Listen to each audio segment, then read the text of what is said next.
I've had 3 people try to eat me today. 3! Ooh, lucky penny.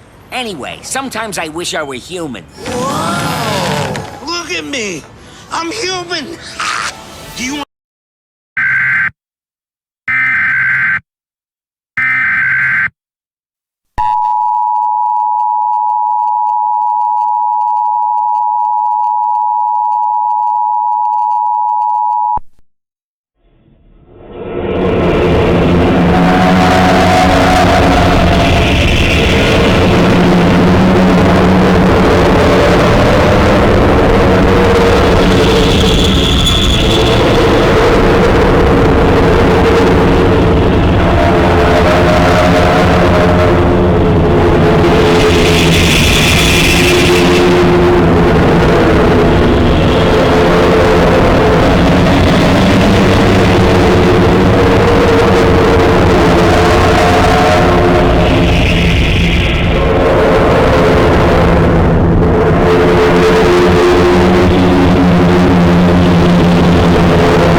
Cut.